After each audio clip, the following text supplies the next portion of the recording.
Oh, minasang konnichiwa. Kita bertemu lagi ya untuk di belajar bahasa Jepang ya. Seperti biasa kita baru masuk masih bab 1 ya untuk belajar bahasa Jepangnya.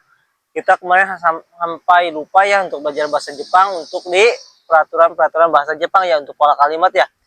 Seperti kita tak ketahui kalau untuk dari Indonesia itu untuk bahasa bakunya itu ada yang disebut dinamakan SPOK ya, subjek, predikat, objek, dan keterangan. Kalau untuk di Indonesia ya, begitu pula di bahasa Jepang ya, itu ada pengaturan di SOP, subjek, objek, predikat, atau SKP, subjek, keterangan, predikat, dan satu lagi SOKP, subjek, objek, keterangan, dan predikat untuk di bahasa Jepang ya.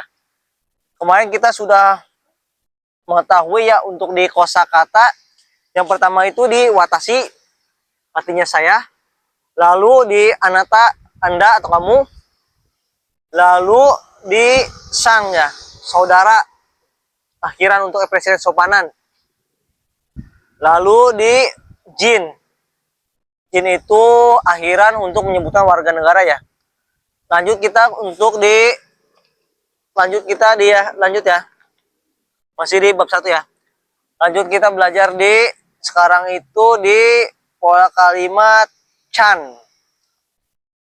Chan itu akhiran yang dipakai untuk anak laki-laki dan anak perempuan sebagai pengganti sang yang diletakkan di belakang nama anak ya.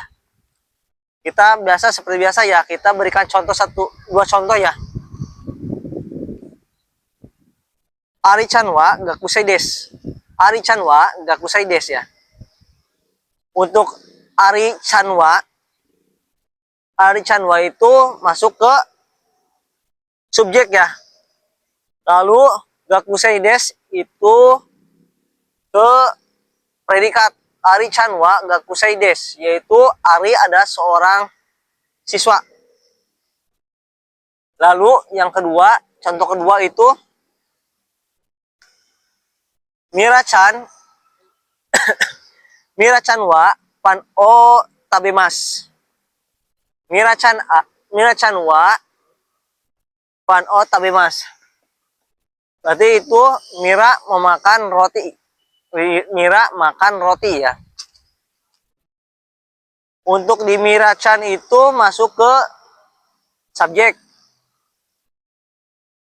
Pan o itu masuk ke objek. Tabemas itu masuk ke predikat ya. Seperti ini ya, contoh seperti ini ya. Lalu yang ke kalimat kedua itu di kosakata kedua itu di sensei ya. Sensei artinya guru. Jadi guru atau dosen tidak dipakai jika menyebutkan pekerjaan diri sendiri atau ya bukan untuk menyebutkan pekerjaan diri sendiri ya atau sensei itu. Bisa kita kasih pola contoh kalimat seperti ini ya. Sensei wa Nihongo oshimasu ya. Guru mengajar bahasa Jepang. Ya. Untuk di sensei wa itu masuk ke pola subjek ya. Lalu untuk Nihongo itu masuk ke objek. Oshimasu itu masuk ke predikat ya. Lalu untuk contoh kedua, sensei wa gakkou ni imasu. Guru ada di sekolah. Sensei wa itu masuk ke subjek. Gakkou masuk ke keterangan. Lalu imas itu masuk ke predikat ya.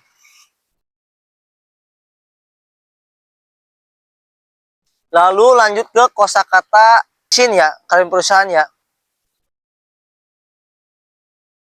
Keishin ya, perusahaan, karyawan perusahaan. Kita bisa kasih contoh untuk di kaisin ya, atau karyawan perusahaan. Contoh pertama, watashi. Watashi wa kaishin desu. Watashi wa kaishin desu ya. Saya adalah karyawan perusahaan. Untuk watashi, watashi wa itu subjek. Watashi wa itu subjek. Untuk kaishin desu itu adalah predikat ya. Kaishin wa kaishin watashi wa kaishin desu. Watashi wa kaishin desu. Saya adalah karyawan perusahaan. Lalu contoh kalimat kedua, kaishin wa kaisha de harata kimasu. Itu karyawan perusahaan bekerja di kantor.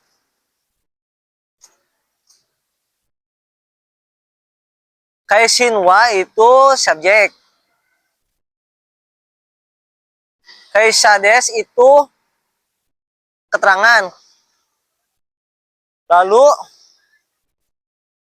hatarak kimas artinya predikat ya. Lalu contoh berikutnya itu di kosakata berikutnya itu di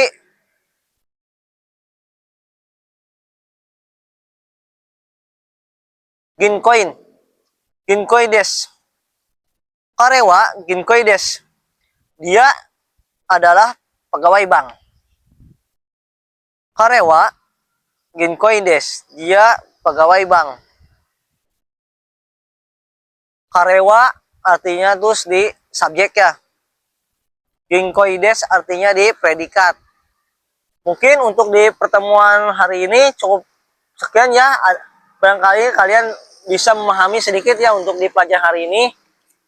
Mungkin di pertemuan ini sampai sini. Konnichiwa. Terus belajar ya untuk di kosakata ya.